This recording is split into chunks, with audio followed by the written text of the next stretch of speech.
দেখুন বন্ধুরা, আমি আজকে ছেলের স্কুল থেকেই আপনাদের দেখাইতেছি। ছেলে আর তার বন্ধু মিলে দোল খাচ্ছে দোলনায়। ছুটি হয়ে গেছে ওদের, কি আর করার, বায়না মানতে হবে, সে দোল খাবে বলছে। তো আমি বললাম তাহলে একটু বসো, তারপরে চলে যাই। তো এখানে সব ভাবিরা বসে আছে, তার সাথে বাচ্চা কাচ্চাগুলো সব বেরিয়ে গেছে, খেলছে ওরা। অনেকক্ষণ ক্লাস করার পরে কিন্তু কারোরই ভালো লাগে না, তাই না? যে একটু খেলা করবো, এরকম একটা চিন্তা ভাবনা মাথায় থাকে বের হওয়ার পর। তো এখন ছেলেকে নিয়ে বাসায় যাচ্ছি দেখুন। আর স্কুলের তো এই যে সব বাচ্চারা সবাই বেরিয়ে গেছে, আমিও বাসার উদ্দেশ্যে রওনা দিয়ে দিয়েছি। দেখুন বাসায় চলে এসেছি। আমাদের অনেক দিক থেকে যাওয়া যায়, তো সেই দিন আপনাদের দেখাইছি যে কোন দিক থেকে যাই, সেই দিক থেকেই আমরা বাসায় যেতেছি। তো 3 দিক থেকে যাওয়া যায় বাসায়। বাসায় তো এসে পড়লাম বন্ধুরা, দেখুন রান্নাঘরে রান্না করছি। তো আজকে একদম হালকা পাতলা রান্না করব, করলা ভাজা, তার সাথে শাক ভাজা আর টমেটো মাখা করা হবে। আর ডাল রান্না করেছি পাতলা করে, মসুরের ডাল, পেঁয়াজ ফোড়ন দিয়ে। এই আজকে রান্না। বাজার থেকে লাল শাক আনা হয়েছে, দেখুন লাল শাকগুলো কত সুন্দর, একদম ডগাগুলো নরম। তো শাকগুলোকে আমি বেছে নিচ্ছি, বেছে বেছে ঝুড়ির মধ্যে রাখছি। আর ওখানে বেগুন, করলা আনা হয়েছে, তো করলা ভাজা করব। করলা ভাজা করার জন্য করলাটাকে কেটে নিতে হবে। দেখুন শাকগুলো কত সুন্দর, তাই না? হ্যাঁ, খুবই ভালো, দেখতেও সুন্দর। ডাল বসিয়ে দিয়েছি, মসুরের ডাল। আমাদের বাসায় প্রতিদিনই ডাল রান্না করা হয়, তো মসুরের ডাল রান্না না করলে কেউ খাবার খেয়ে তৃপ্তি পায় না। তো ডাল তো শেষ পাতে লাগবেই। আর এখানে আলু ভাজা করছি গোল গোল করে, তার সাথে এখানে টমেটো মাখা করবো, তাই টমেটোটাকে সেদ্ধ করে নিয়েছি। আর এখানে লাল শাকটা একদম কেটে ধুয়ে পরিষ্কার করে নিয়েছি। আর ভাজা করবো আজকে করলা। তো এখানে করলাটাও ভাজা করব, দেখে করলাটাও কেটে ধুয়ে একদম পরিষ্কার করে নিয়েছি, একদম ঝিরিঝিরি করে কেটে নিয়েছি। তারপর ভাজা করব। পেঁয়াজ আর রসুন ভেজে নিচ্ছি, কুচানো রসুন, তার সাথে পেঁয়াজ। শাক ভাজা করব, লাল শাক ভাজা কিন্তু পেঁয়াজ রসুন ফোড়ন দিয়ে কিন্তু খেতে দারুণ লাগে, তাই না? আর নিরামিষভাবে রান্না করলেও ভালো লাগে, তার সাথে আবার চিংড়ি মাছ হলে তো কোনো কথাই নাই। এক একজন এক একভাবে রান্না করে, তাই না? তো এই দেখেন শাকটাকে আমি একদম ধুয়ে পরিষ্কার করে নিয়েছি, এখন শাক ভাজা করব। এখানে কাঁচামরিচ দিয়ে দিলাম। কাঁচামরিচটা তেলের মধ্যে দিলে কি হয়, অতটা না ভালো লাগে না, মানে ভাজা ভাজা হয়ে যায়। আর কাঁচা কাঁচামরিচটা ওইভাবে দিলে শাকের সাথে যে সুন্দর একটা ঘ্রাণ আসে, তাই আমি এইভাবে রাখলাম। আর পেঁয়াজটাকে লাল করে ভেজে নিব আমি।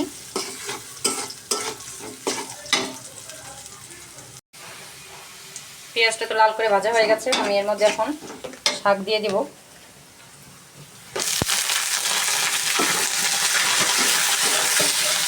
লাল করে ভেজে নিলে শাকের থেকে একটা সুন্দর একটা ঘ্রাণ আসে, এই জন্য পেঁয়াজটাকে লাল করে ভেজে নিয়েছি।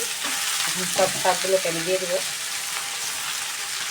এতগুলো শাক রান্না করলে একটুখানি হয়ে যাবে, দেখতে দেখা যায় এতগুলি। আর লবণ দিলে একদম নেতিয়ে যাবে।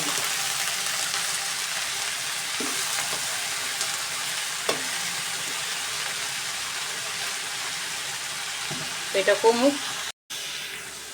দেখেন শাক ভাজি থেকে কী পরিমাণে জল বেরিয়েছিল, সেটাকে আমি অল্প অল্প করে টানিয়ে নিয়েছি। এখন শাকটাকে সুন্দর করে একদম ভাজা ভাজা করে নিব, জলটাকে একদম টেনে নিব, তার সাথে হচ্ছে টানিয়ে নিব।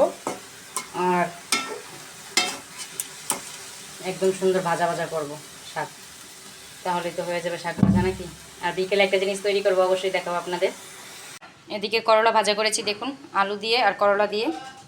করলা ভাজা এইভাবে খেতেই ভালোবাসে আমাদের বাসার সবাই। একস করলা ভাজা করলে একটু তেতো তেতো ভাব লাগে, যার জন্য ওরকম ভালো খায় না কেউ। আর এখানে এই যে আলুটাকে ভেজে নিয়েছি আমি, এখানে বাবুর জন্য করেছি, ও খেতে খুবই পছন্দ করে আমার ছেলেটা আলু ভাজা। তার সাথে সুজয় বাবু আছে, সুজয় বাবু খেতে পছন্দ করে। আর এখানে আবার টমেটোটা সেদ্ধ করে নিয়েছি, টমেটো সেদ্ধ দিয়েও আর শুকনা মরিচ দিয়ে মাখলে তো কোনো কথাই নাই, দারুণ লাগে, তাই না?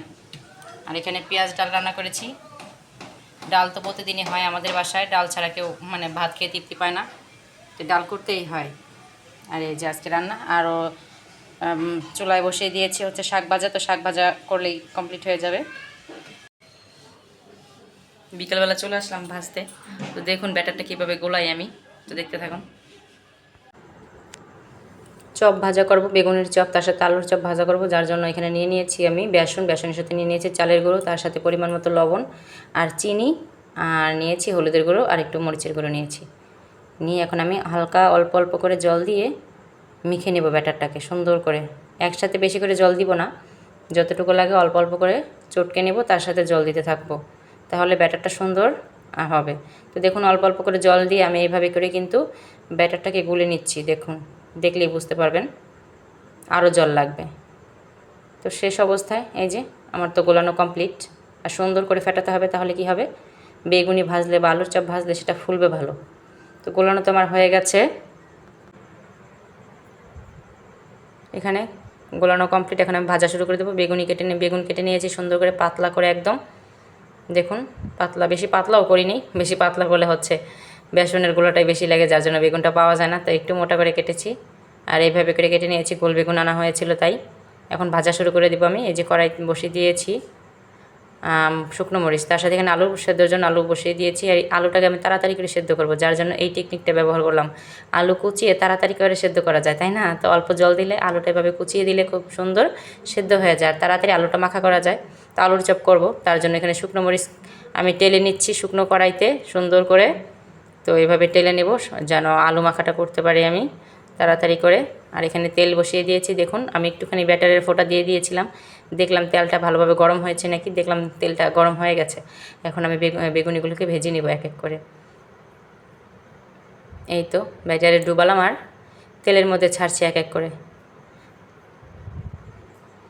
গরম তেলে দিলে কিন্তু বেগুনিটা সুন্দর ফুলে ওঠে, তাই না?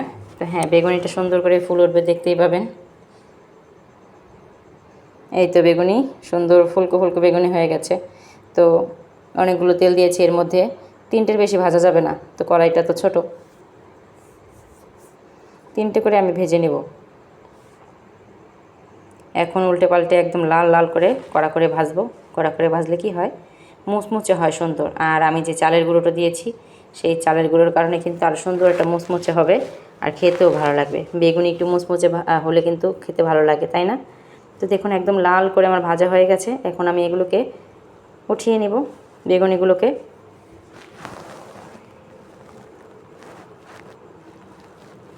তো দেখুন এই ঝাঁঝরির সাহায্যে আমি উঠিয়ে নিলাম, এভাবে তেলটা ঝরে যায় খুব সহজেই। আর বাদ বাকি বেগুনগুলিগুলো আমি এইভাবে ভেজে নিলাম। আর এখানে দেখুন আলুর চপ তৈরি করব, তার জন্য এখানে আলুটাকে মেখে নিয়েছি শুকনো মরিচ আর লবণ দিয়ে, আর কিচ্ছু দিই না এর মধ্যে। আর এখানে ব্যাটারে আমি ডুবাবো আর এক এক করে আলুর চপগুলোকে ভেজে নেব। তো এই যে দিয়ে দিলাম, আলুর চপগুলো ফুলেছে সুন্দর। এক এক করে আমি সব আলুর চপগুলোকে ভেজে নেব। সাথে আবার করব আমি, দেখেন, পেঁয়াজু।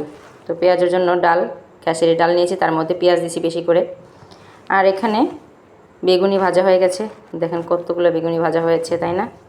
হ্যাঁ, সবাই বেগুনি ভাজা খেতে পছন্দ করে, তাই বেগুনিটা বেশি করে ভাজা করলাম।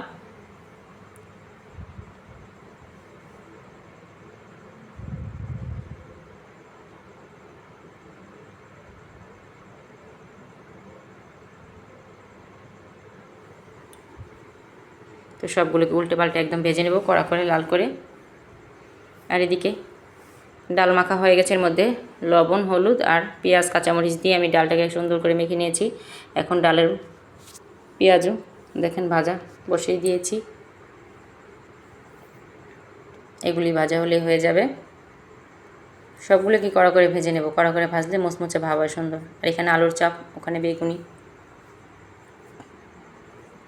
এই আলুর চাপ আর বেগুনিগুলো ভাজা হয়ে গেছে, দেখলে বুঝতে পারবেন কেমন হয়েছে, তাই না?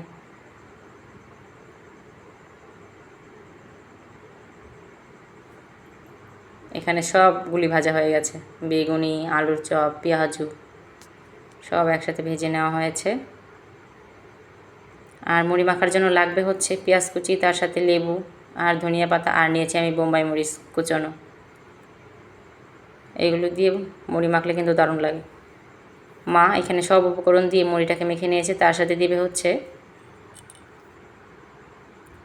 বরিন্দা আর জিলাপি। আর এখানে ট্যাং গোলানো হচ্ছে, আমাদের বাসার বাচ্চাগুলো ট্যাং খেতে খুবই পছন্দ করে।